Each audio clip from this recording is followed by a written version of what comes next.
An Anas bin Malik radhiyallahu anhu qala Rasulullah sallallahu alaihi wasallam unsur akhaka zaliman aw madluman. Qala ya Rasulullah hadza nansuruhu madluman fa kaifa nansuruhu zaliman. Qala ta'khudhu fawqa yadayhi. Dari Anas bin Malik radhiyallahu anhu, qala beliau berkata, qala Rasulullah sallallahu alaihi wasallam, Nabi sallallahu alaihi wasallam bersabda, unsur, tolonglah, bantulah, akhaka, saudaramu. Saudara bukan saudara nasab, melainkan saudara seagama, yaitu orang Islam dan orang yang beriman. Bantulah saudaramu yang seiman denganmu, yang seagama denganmu. Kenapa kok yang diperintahkan untuk dibantu, ditolong oleh Rasul Shallallahu Alaihi Wasallam itu adalah saudara yang seiman dan seagama, bukan saudara yang sedarah karena nasab atau keturunan. Karena saudara seagama, seiman itu lebih istimewa, lebih mulia daripada saudara senasab atau seketurunan. Kok bisa? Ya. Saudara senasab itu hanya terjalin di dunia, tidak lebih. Meninggal, dia mendapatkan bagian daripada hartanya saudaranya, sudah selesai. Mati, nggak ada, sudah putus, lepas. Makanya katanya Rasulullah, innal ansaba tanqati'u yaumal qiyamah. Semua nasab terputus di hari kiamat, kecuali hanya semua yang karena Rasulullah, sekandung, senasab dengan Nabi, atau ipar dengan Nabi. Katanya illa nasabi wasababi wasihri.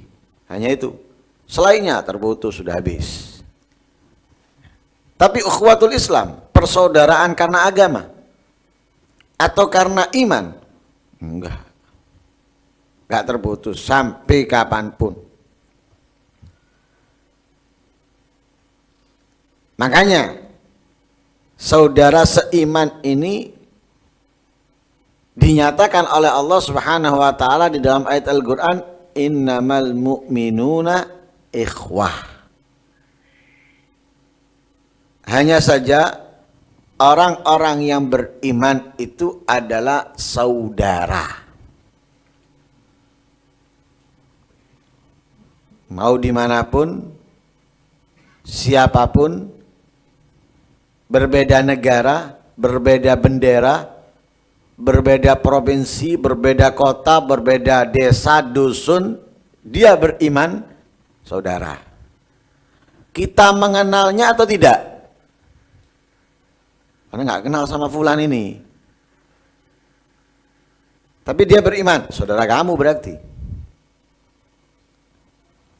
Loh, anak nggak pernah tahu rumahnya kok, namanya nggak tahu anak. Iya, tapi saudara kamu itu, selama dia adalah orang Islam, beriman sama dengan kamu, berarti dia adalah saudaramu. Lah mestinya kalau namanya saudara itu apa? Namanya saudara itu memang layak dan harus kita membantu dan menolongnya. Makanya dipermisalkan oleh Rasul Shallallahu Alaihi Wasallam di dalam hadisnya yang lain, mathalul mu'minina fi tawadduhim wa ta'atufihim wa taramuhumihim mathalul jasadil wahid. Idza ishtaka minhu udwun tada'a lahu sa'irul jasad bil humma was sahar. Katanya Rasulullah, perumpamaan antara orang-orang yang beriman di dalam kelembutannya, di dalam kasih sayangnya, di dalam keharmonisannya, itu seperti satu jasad, satu tubuh. Gimana satu tubuh itu? Satu tubuh ini saling berhubungan satu dengan yang lain. Tangan seakan-akan kerja sendiri, berbuat sendiri. Mata juga gitu, hati juga gitu, telinga juga gitu. Tapi kalau kita perhatikan, ternyata mereka itu sekalipun nampak sendiri-sendiri, tapi punya kesatuan. Punya kesatuan dan saling peduli dengan yang lainnya. Saling peduli.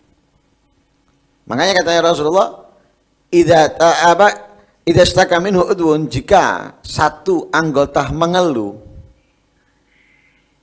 satu anggota dari jasad tadi itu mengeluh, tada'a lahu sairul jasad.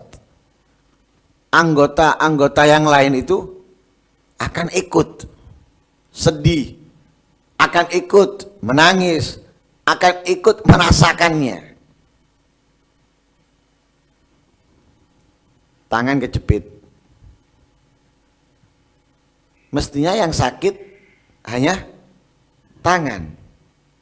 Tapi nggak hanya tangan yang ikut merasakannya. Mulut pun merasakan. Ketika orang kejepit, diem tok apa langsung jerit? Loh, yang kejepit tangan bukan mulut. Yang kejepit itu adalah tangannya bukan mulut, tapi mulut ikut merasakannya. Kemudian apakah hanya mulut? Enggak. Mata pun ikut meneteskan air matanya. Keluar air matanya. Kemudian setelah itu, mata enggak berhenti dengan air matanya. Mungkin menghilangkan ngantuk dan tidurnya. Hanya karena satu jari yang terjepit. Paham ini? Ini bahasa tinggi daripada Rasulullah Shallallahu Alaihi Wasallam. Lah orang mukmin itu semuanya dimanapun mereka berada, mau beda warna kulitnya, beda bendera negaranya, atau beda ormasnya, partainya, tetap mereka itu satu jiwa. Yang mana jika anggota dari satu jiwa ini tersakiti, akan terasa untuk semuanya. Jadi semua anggota terasa. Ini orang mukmin. Makanya dijadikan oleh Rasul Shallallahu Alaihi Wasallam, orang mukmin itu adalah cermin orang mukmin yang lain. Al mukmin mir'atul mukmin, cermin. Lah cermin itu apa? Cermin itu kalau ada kekurangan di dalam dirinya, dia menunjukkan, ini loh kekurangan kamu, bersihkan. Kalau kita memandang cermin, kita lihat, oh nggak bersih, bersihkan. Oh ini kurang, diratakan, dirapikan. Mukmin. Seperti itu. Ada orang mukmin yang melakukan kesalahan, kita kasih cermin bagi dia. Ini loh kesalahan, tolong hapus, tolong rapikan, tolong bersihkan. Itu mukmin. Kemudian yang melindungi, menjaga, itu mukmin.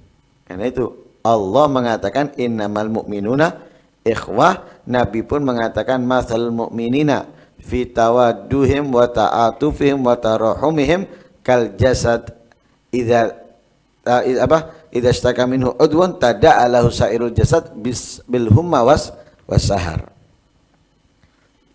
Lah kalau sudah seperti itu, seharusnya bagaimana? Seharusnya kita membantu dan menolongnya. Siapa yang kita bantu dari orang-orang mukmin tadi itu? Semuanya tanpa terkecuali. Sehingga Nabi mengatakan zaliman au madluman. Yang melakukan kezaliman, kejahatan, kemungkaran, kemaksiatan, bantu dia, tolong dia. Au madluman, atau yang tertindas, atau yang dizalimi, bantu. Jadi semuanya bantuan. Mau yang menindas atau yang ditindas, mau yang menyelakai atau yang dicelakai, sama-sama kita bantu. Bukan kita biarkan, oh yang dolim, jarno, yang didolimi aja yang kita bantu. Enggak, semuanya katanya Rasulullah. Zaliman au madluman. Yang melakukan kezaliman juga yang terdolimi. Diperintahkan oleh Rasul SAW untuk kita bantu. Sebagaimana Allah Subhanahu Wa Taala memerintahkan kita di dalam ayat Al-Quran. Ta'awanu alal birri wat taqwa. Wala ta'awanu alal ithmi wal udwan. Katanya Allah dalam ayat Al-Quran, ta'awanu, saling bantulah, saling tolonglah di antara kalian itu kebaikan dan ketakwaan. Dalam kebaikan, dalam ketakwaan, kan bantu. Ada orang melakukan kemaksiatan, bantu dia untuk terhindar dari kemaksiatannya. Ada orang yang sedang melakukan ketaatan, kurang semangat, semangati dia untuk meningkatkannya. Jangan ta'awanu alal itsmi wal udwan, jangan saling bantu, saling tolong dalam kemaksiatan, kemungkaran, kezaliman, kefasikan. Jangan. Nah, kita diperintahkan untuk apa? Saling bantu, saling tolong dalam kebaikan, ketaatan. Dilarang saling bantu, saling tolong dalam kemaksiatan. Yang zalim kita bantu. Lah para sahabat memahami. Ya, sebelumnya. Lah orang yang zalim ini bingung para sahabat. Ya. Para sahabat bingung. Kalau orang yang ditindas, yang dizalimi, kita menolongnya ngerti sudah. Kita jauhkan dia, kita hindarkan dia, kita sembunyikan dia dan yang lain sebagainya. Tapi kalau yang zalim, yang zalim ini bagaimana kita membantunya, kita menolongnya? Seakan-akan membantu orang zalim. Berarti kan mensukseskan kezalimannya, seakan-akan. Kata-kata yang difahami kan seperti itu mungkin sama orang. Sehingga para sahabat bertanya kepada Nabi, atau sahabat Anas bertanya kepada Nabi, ya Rasulullah, hadza nansur madluman. Ini ya Rasulullah, kita membantunya kalau tertindas, kalau terzalimi. Kita ngerti bagaimana caranya dia tidak dizalimi lagi. Tapi fakaifa nansuru dzaliman, bagaimana caranya kita menyelamatkan atau membantu orang yang zalim? Lah orang zalim ini ada dua macam. Ada menzalimi diri sendiri, tidak yang lain. Ada menzalimi orang lain juga, menzalimi dirinya juga menzalimi orang lain. Lah menzalimi diri sendiri apa? Kalau dia melakukan kemaksiatan untuk dirinya, tidak yang lain. Tidak ada interaksi dengan yang lain pun kemaksiatannya. Dia sendiri. Lah, dia zalim kepada dirinya. Kita harus menyelamatkannya, kita harus membantunya. Bagaimana dia terbebas daripada kezaliman kepada dirinya. Apalagi kalau dia menjadi orang yang zalim untuk dirinya juga untuk yang lain, maka kita juga harus menyelamatkan. Harus kita membantunya. Lah bagaimana cara membantunya? Katanya Rasulullah, ta'khudhu fawqa yaday. Kamu ambil di atas tangannya, maksudnya apa? Tarik. cegah dia dari perbuatannya, halangi dia dari perbuatannya, jauhkan dia dari perbuatannya. Jadi kita membantunya dengan menjauhkan dia daripada kemaksiatannya. Paham ya? Nah, itu membantu orang yang zalim. Lah kalau kita membiarkan, ini dikatakan oleh Rasulullah adalah orang yang cuek. Kalau cuek ini sama dengan membiarkan dirinya terbakar. Ada kira-kira orang membiarkan dirinya terbakar? Nggak mungkin. Dan tidak akan mungkin pernah terjadi kecuali orang yang hilang akal. Tapi orang yang berakal nggak akan mungkin dia membakar dirinya. Ketika terbakar aja dia berusaha cepat-cepat memadamkannya. Cepat-cepat memadamkan, pasti itu. Mau tidak mau. Lah, ketika dia cuek, tidak peduli kepada orang Islam yang melakukan kemaksiatan untuk dirinya atau orang Islam yang mensukseskan kemaksiatan untuk yang lainnya, kita diam, kita biarkan, berarti sama dengan kita membiarkan diri kita terbakar.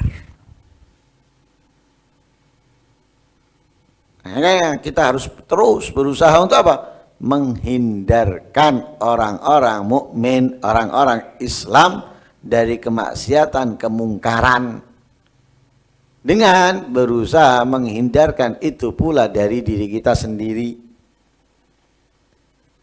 Makanya kalau ada orang Islam terhina, kita jangan membantu yang menghina atau mensukseskan yang menghina dengan penghinaannya. Semestinya kita nggak rela ada orang Islam atau orang mukmin itu dihina, apalagi sama musuh-musuhnya Allah. Ada musuh-musuhnya Allah, orang-orang yang tidak beriman kepada Allah, tidak beriman dengan Nabi Muhammad, menghina orang mukmin, kita ngomporinya. Atau kita membantu dia untuk terus menghinanya. Jangan. Saudara kamu itu. Jangan kamu biarkan orang lain menghinanya. Lu jangankan mereka, orang mukmin lain menghina orang mukmin lain, hentikan. Jangan kamu biarkan. Lah kok ada orang bukan orang mukmin menghina orang mukmin, dibiarkan malah dikompori supaya tambah besar, supaya tambah menjadi. Loh, kamu ini saudara atau bukan? Kamu ingin mulia di dunia tapi terhina di akhirat. Makanya katanya Rasul sallallahu alaihi wasallam, "Man adzalla indahu mu'minun falam yansurhu wa huwa yaqdiru ala an yansurahu adzallahu Allahu ala ru'usil khalaiq yaumal qiyamah."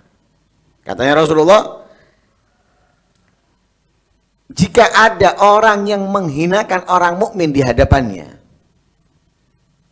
dia tidak membantunya, tidak menolongnya, padahal ia mampu membantu dan menolongnya. Ada orang mukmin dihina di hadapannya, dia bisa membantu tapi nggak membantu, malah justru dibiarkan, tidak peduli, dia cuek, acuh. Adzallahullah, Allah akan menghinakannya. Menghinakan siapa? Menghinakan orang mukmin yang membiarkan orang mukmin lain dihinakan. Kapan dihinakan oleh Allah? Ala ru'usil khalaik, di hadapan semua manusia, di hadapan semua makhluknya Allah. Nah, kalau kita terhina di dunia, itu mungkin lingkup negara. Ketika masuk di media, mungkin kita terhina di negara kita. Mungkin. Masih mungkin ya. Belum tentu semuanya. Masih mungkin.